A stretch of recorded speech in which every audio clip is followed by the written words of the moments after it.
BCom final वर्ष के विद्यार्थियों नमस्कार।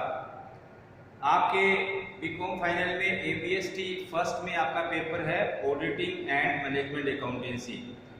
तो इसमें अपना जो ऑडिटिंग का पार्ट है वो चल रहा है और इस पार्ट में आपको पहले भी पीडीएफ मैंने भेजी है और इसका वीडियो बना करके भी आपको भेजा है।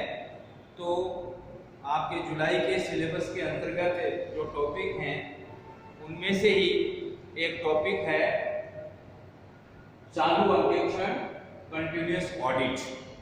चालू अंकेक्षण किसे कहते हैं और इसके क्या लाभ और क्या इसकी हानियां हैं। तो मैं आपको एक बात बता दूं कि विभिन्न प्रकार का अंकेक्षण होता है, टाइप्स ऑफ ऑडिट। उसमें आपके पूर्ण अंकेक्षण है, आंशिक अंकेक्षण है, चालू अंकेक्षण है और उसके साथ साथ जो और अन्य प्रकार हैं वो सामयिक अंकेक्षण पीरियडिकल ऑडिट है, अंतरिम अंकेक्षण इंटरिम ऑडिट है, औचित्य अंकेक्षण प्रोप्राइटी ऑडिट है और निष्पत्ति अंकेक्षण परफॉर्मेंस ऑडिट है। अब इनकी अंतर्गत ही ये आपका विभिन्न प्रकार की जो ऑडिट के टाइप मैंने बताए हैं इनका विश्लेषण मैं अगले वाले चैप्टर में करूंगा, अगले वाले लेक्चर में। लेकिन आज मैं जो विश्लेषण करने जा रहा हूँ, डिस्कशन करने जा रहा हूँ आपके साथ, वो है चालू अंकेक्षण किसे कहते हैं और इसके क्या लाभ एवं हानियां हैं। तो देखिए लॉरेंस डिक्सी एक बहुत बड़े विद्वान हुए हैं और उन्होंने चालू अंकेक्षण की क्या परिभाषा दी है। चालू अंकेक्षण वह है जिसे प्रारंभ करके जिस वित्तीय वर्ष से इसका संबंध है उसकी समाप्ति से पहले तक चालू रखा जाता है।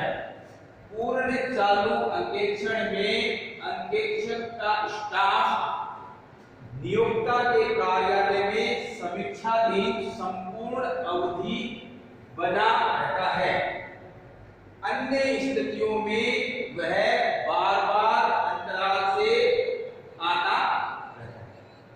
अब देखिए इस परिभाषा के अंतर्गत क्या कहा गया है कि चालू अंकेक्षण उसे कहते हैं जिसमें अंकेक्षक निश्चित या अनिश्चित समयांतरों पर वित्तीय काल फाइनेंशियल पीरियड के मध्य आकर उस दिन तक के हिसाब किताब की जांच करता है।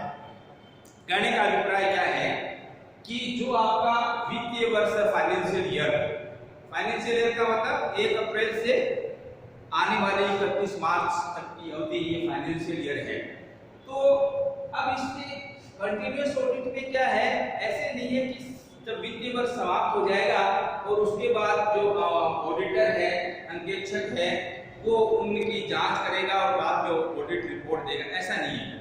कंटिन्यूअस ऑडिट में तो क्या है कि पूरे फाइनेंशियल ईयर के मध्य ही अंकेक्षक का स्टाफ आता रहेगा नियोक्ता के कार्यालय में और पूरे साल भर लेखांकन कार्य के साथ साथ अंकेक्षण का कार्य भी चलता रहेगा, वर्षों पूरे पीरियड में चलता रहेगा। अगर व्यवसाय का आकार इतना बड़ा है कि उसमें निरंतरता की आवश्यकता है तब तो स्टाफ अंकेक्षक का वही रहता है। और अगर अंकेक्षक को ऐसा लगता है कि भाई रोजाना जाने की बजाय पूरे फाइनेंशियल ईयर के बीच में जाकर के अपने स्टाफ को कहे और वो अंकेक्षण का कार्य करे। जैसे ही वो दूसरे अंतराल में आएगा तो पहले अंतराल में जहां ऑडिटिंग का काम कर लिया था उसके आगे से चालू करेगा, फिर अगले अंतराल में जहां तक पहले काम कर लिया वहां आगे से चालू करेगा। तो कहने का मतलब ये है कि जैसे कि इसका नाम है कॉन्टिन्यूअस, लगातार, तो लगातार का मतलब क्या हुआ कि जो आपका वित्तीय वर्ष है पूरे वित्तीय वर्ष में अंकेक्षक का स्टाफ नियोक्ता के मालिक के ऑफिस में आएगा जहां उसके खाता बही तैयार किए जाते हैं और उसका स्टाफ जैसे जैसे अकाउंटिंग करता रहता है लेखांकन का कार्य, और अंकेक्षक का जो स्टाफ है वो उनका साथ साथ ऑडिट करता रहता है। तो ये जो कंटिन्यूस ऑडिट, इसे कंटिन्यूस ऑडिट कहा गया है, चालू अंकेक्षण इसको कहा गया है। अब बात आती है कि ये जो चालू अंकेक्षण है, इस चालू अंकेक्षण के कौन कौन से लाभ और कौन कौन सी हानियां हैं, क्या इसका फायदा है और क्या इसका नुकसान है। अच्छा, इससे पहले मैं एक और आपको परिभाषा बताता हूं जिससे आपको इसका अर्थ और अच्छी तरह से स्पष्ट हो जाए। चालू अंकेक्षण ऐसा अंकेक्षण है जिसके संबंध में विस्तृत कार्य वित्तीय अवधि में लगातार या समय अंतराल से पूर्ण कार्य किया जाता है। इसका प्रयोजन वर्ष की समाप्ति से पहले ही अवांछनीय प्रथाओं और अशुद्धियों का पता लगाना और ठीक करना है तथा अंकेक्षक को इसके पश्चात के कार्यभार से मुक्त करना है। कहने का मतलब क्या है कि जो चालू अंकेक्षण है उसमें वर्ष के दौरान ही जितनी अशुद्धियां हैं और गलतियां हैं उनको पकड़ने की कोशिश की जाती है, क्योंकि पूरे वित्तीय वर्ष में इसका कार्य चलता रहता है। अब इसमें पॉइंट आता है कि चालू अंकेक्षण जो है उसके क्या लाभ हैं, चालू अंकेक्षण के क्या लाभ हैं, एडवांटेजेस ऑफ कंटिन्यूअस ऑडिट, चालू अंकेक्षण के लाभ। तो देखो, लाभ के अंदर सबसे पहला लाभ क्या है, विस्तृत एवं गहरी जांच। भाई ये जो साल भर इसका कार्य चलता रहता है या साल के अंतरालों में इसका कार्य चलता रहता है, तो लेखों की विस्तृत और गहरी जांच होती है। और जहां विस्तृत और गहरी जांच होगी तो आपको पता है नतीजे वो बहुत बढ़िया आएंगे, बहुत स्पष्ट आएंगे। अगर कोई गलती या अशुद्धि है तो उसको पकड़ लिया जाएगा, अंकेक्षक के द्वारा वर्ष के दौरान ही पकड़ लिया जाएगा और आगे के लिए स्टाफ इसके लिए सतर्क हो जाएगा, क्योंकि विस्तृत और गहरी जांच चल रही है। इसलिए कार्य बड़ा सोच समझ करके और बड़ा सावधानी पूर्ण जो स्टाफ है वो इसका कार्य लेखांकन का करेगा। दूसरा इसका फायदा है अशुद्धियों एवं गबन के प्रकट होने की अधिक संभावना, क्योंकि ज्यादा समय मिलता है ऑडिट का, तो अशुद्धियां और जो गबन है वो जल्दी इसमें पकड़ में आ जाते हैं। कंटिन्यूअस ऑडिट में अशुद्धियों एवं गबन का शीघ्र प्रकट हो जाना, ये तो मैंने आपको बताया ही है। और कर्मचारियों पर अधिक नैतिक प्रभाव, जब कर्मचारी लेखांकन का कार्य करता है, पड़ोस में ऑडिट वाले भी बैठे ऑडिट करते हैं, तो जो उनका नैतिकता है कर्मचारियों की दिमाग में ये रहता है कि ऑडिटर इधर ऑडिट भी चल रही है तो अपने सावधानी पूर्वक काम करना है, ईमानदारी से काम करना है और सही काम करना है, तो उनका नैतिक प्रभाव कर्मचारियों पे अच्छा काम करने का पड़ता है। अंतिम खातों की शीघ्र तैयारी हो जाती है, क्योंकि ऑडिट कार्य पूरे वर्ष भर चलता रहा, लास्ट के वर्ष के वित्तीय वर्ष के अंत में थोड़ा सा काम बचता है उसको भी वो कर लेते हैं, तो जो संस्था का फाइनल अकाउंट्स हैं वो बहुत शीघ्र तैयार हो जाते हैं। भावी योजनाएं भी शीघ्र बन जाती हैं यदि अंतिम खाते अंकेक्षण रिपोर्ट सहित शीघ्र तैयार हो जाते हैं। इस कारण उनके आधार पर विश्वस्त होकर प्रबंधक आगामी वर्ष के लिए क्रय विक्रय उत्पादन व अन्य आर्थिक योजनाएं शीघ्र बना लेंगे। जो भी पॉलिसी बनानी है, फाइनल अकाउंट्स का ऑडिट हो जाता है तो ज्यादा विश्वसनीय हो जाते हैं और पॉलिसी बनाने में काफी सुविधा होती है। फिर आता है अगला लाभ, अंकेक्षक द्वारा अधिक उपयुक्त सलाह। भाई जो अंकेक्षक है वो विस्तृत जांच करने के कारण लेखों की कमजोरियों से अधिक नजदीक आ जाता है और यह उसके लिए प्रबंधकों को अधिक मूल्यवान सलाह देने की स्थिति में होता है। भाई साल भर अंकेक्षक जो होता है उसके पास अनुभव साल भर का रहता है, उसको कमजोरियां कहाँ हैं, कहाँ गड़बड़ी के चांस हैं, तो वो जो मालिक है व्यापार का, संस्था का, उसको अच्छी सलाह दे सकता है, क्योंकि उसको एक्सपीरियंस बढ़िया हो जाता है, उसको कमजोरियां पता चल जाती हैं, तो अच्छी सलाह एक अंकेक्षक संस्था प्रधान को दे सकता है। फिर लेखाक्रम में शीघ्र सुधार। अंकेक्षण कार्य लेखाक्रम के साथ साथ चलते रहने से लेखाक्रम की कमजोरियों के संबंध में अंकेक्षक द्वारा दिए गए सुझाव जो है वो चालू वर्ष में उनको लागू किया जा सकता है। जो सुधार बताए हैं तो उस सुधार को लेखाक्रम में चालू किया जा सकता है। फिर इसमें कई बार क्या होता है कि व्यवसाय के अंदर इंटरिम अकाउंट्स, अंतरिम खाते बनाने की आवश्यकता होती है। अंतरिम खाते तैयार करने में भी कंटिन्यूअस ऑडिट बहुत फायदेमंद है। यदि किसी संस्था में मासिक, त्रिमासिक या अर्धवार्षिक अंतरिम खाते तैयार किए जाते हैं तो चालू अंकेक्षण अत्यंत लाभप्रद होता है और इस प्रकार तैयार किए गए अंतरिम खाते विश्वस्त और निर्भर रहने योग्य रहेंगे, उसमें विश्वास होगा अगर कंटिन्यूअस ऑडिट संस्था में चलती रहती है। अब इसमें आपको ये इसके बहुत से लाभ और अब ये जो चालू अंकेक्षण है इसकी कुछ हानियां भी हैं, डिसएडवांटेजेस भी हैं। देखो किसी भी चीज के लाभ होते हैं तो उसकी कुछ हानियां भी होती हैं।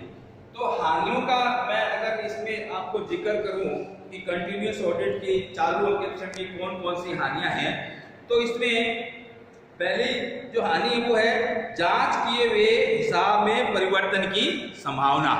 वर्ष भर जांच चलती रहती है और जो ऑफिस का स्टाफ है वो सोचता है इस कार्य की तो जांच हो चुकी है, अब आगे के कार्य की ऑडिटिंग होगी तो वो पिछले जो रिकॉर्ड्स है उसमें कुछ परिवर्तन कर्मचारी कर सकता है ओवर राइटिंग करके या चालाकी से, तो उसकी एक ये संभावना गड़बड़ होने की रहती है कि जांच किए हुए हिसाब में परिवर्तन की संभावना। दूसरी इसकी हानि है कि कार्य में बाधा। भाई जो नियोक्ता का स्टाफ है वो लेखांकन का कार्य करता है, पैसे आए हैं, रिसिप्ट दी है, उसको पोस्टिंग करते हैं, फिर अन्य खाता वही वॉचर्स वगैरह तैयार करते हैं, तो इसमें ऑडिट का स्टाफ भी बीच में आ जाता है तो वो तरह तरह के खाता भैया, तरह तरह के बिल, बीजक, स्पष्टीकरण ये मांगते हैं, तो ऑफिस में क्या है कार्य में बाधा उत्पन्न होती है। यानी कि परीक्षा से प्रत्येक व्यक्ति घबराता है। मनुष्य के इस स्वभाव के कारण कार्यालय में अंकेक्षक की उपस्थिति एक हलचल सी मचा देती है, जिससे कार्यालय के दैनिक कार्य में बाधा पहुंचती है। चालू अंकेक्षण में अंकेक्षक बार बार आता है और वह बार बार आता है तथा वह प्रत्येक बार लेखा पुस्तकों को अपने अधिकार में ले लेता है। इससे इन पुस्तकों में तुरंत लेखे करने से काफी बाधा उत्पन्न होती है। और इसके बाद इसके अलावा जो इसकी जो चालू अंकेक्षण की हानियां हैं उसमें अगला है कर्मचारियों पर नैतिक प्रभाव में कमी। इसका क्या अर्थ है भाई, जब अंकेक्षक का स्टाफ और नियोक्ता का स्टाफ एक जगह बैठ करके रोजाना या साल भर वो मिलते जुलते रहते हैं, उठते बैठते रहते हैं, साथ में चाय पानी भी पीते रहते हैं, तो वो नियोक्ता का स्टाफ सोचता है कि ये तो अपने मित्र की तरह ही हैं और उनमें नैतिकता का अभाव हो जाता है, किनमें, नियोक्ता के स्टाफ में भी और अंकेक्षक के स्टाफ में भी। तो इससे क्या है दबन और अस्थिति होने की संभावना रहती है। वो सतर्कता से काम नहीं करते क्योंकि उनमें भाईचारा फैलने की संभावना रहती है। मित्रता किसी तरह से ओपलाइज करके उनको चाय पानी पिला करके और इस तरह से उनमें साठ-गांठ हो सकती है। तो कर्मचारियों पर नैतिक प्रभाव में कमी। और अगला इसका जो नुकसान जो डिसएडवांटेजेस है वो क्या है कि ये अधिक खर्चीला है। कैसे अधिक खर्चीला है भाई, साल भर अगर कोई कार्य चलता रहेगा तो उन कर्मचारियों की आव भगत के अंदर पैसे खर्च करने पड़ेंगे, उनको होटल में ठहराना पड़ेगा, रहने की व्यवस्था, खाने पीने की व्यवस्था और तरह तरह की अन्य खर्चे जो है नियोक्ता को करने पड़ेंगे। चालू अंकेक्षण के द्वारा विस्तृत एवं गहरी जांच की जाती है तो इसके लिए अंकेक्षक का पारिश्रमिक भी अधिक होगा। अगर ज्यादा दिन तक ऑडिट करेगा अंकेक्षक का स्टाफ तो रेम्युनरेशन भी ज्यादा लेगा और बार बार उसे दी जाने वाली सुविधाओं पर भी अधिक खर्च होगा। इसके अलावा कार्य का तांता टूटने का भय रहता है। अंकेक्षक वर्ष के बीच कई बार आता है और कार्य करता है, इस प्रकार बीच बीच में आने से कार्य का तांता टूट जाएगा। अगर कोई कंटिन्यूअस आपका स्टाफ काम कर रहा है, ऑडिटर के बीच में उससे ये बही दे दो, ये बिल बुक दे दो, ये बुक दो, ये बुक दो, तो बेचारा जो कर्मचारी कार्य करता है उसका कार्य करने का एक फ्लो टूट जाता है, तांता टूट जाता है। ये इसका एक नुकसान है। फिर कार्य का यंत्रवत होना, मशीन की तरह जो है कार्य हो जाता है, क्योंकि डेली अगर ऑडिटर आएगा और कर्मचारी भी उधर रहेंगे तो इससे अंकेक्षण कार्य यंत्रवत हो जाता है और अंकेक्षक को उसके स्टाफ की रुचि भी कम हो जाती है, जिससे कार्य की किस्म जो क्वालिटी है वो घट जाती है। बहुत से सौदे बिना जांच के छूटने का भय भी रहता है। और कार्य में शिथिलता, ये इसका मैं आखिरी डिसएडवांटेज बता रहा हूँ आपको। अंकेक्षक के स्टाफ को यह ज्ञात है कि अभी वर्ष की समाप्ति में काफी समय शेष है, अतः वह वर्ष के प्रारंभ में लापरवाही व शिथिलता से कार्य करता है। स्टाफ, अंकेक्षक का स्टाफ सोचता है कि अभी तो वित्तीय वर्ष समाप्त होने में काफी समय है, तो वो बड़ा धीरे धीरे और लापरवाही और शिथिलता जब कार्य धीरे धीरे करेगा तो उसमें होने की संभावना है। तो विद्यार्थियों, ये जो आज का लेक्चर है, चालू अंकेक्षण क्या है और क्या इसके लाभ हानि है, इसको मैंने समझाने की कोशिश करी है। और मैं आशा करता हूं कि आप अपनी ऑडिटिंग की बुक है उसमें इस चैप्टर को और गहनता से डिटेल में पढ़ेंगे तो आपको ये बात जो मैंने आपको बताई समझ में आ जाएगी। धन्यवाद। आज का लेक्चर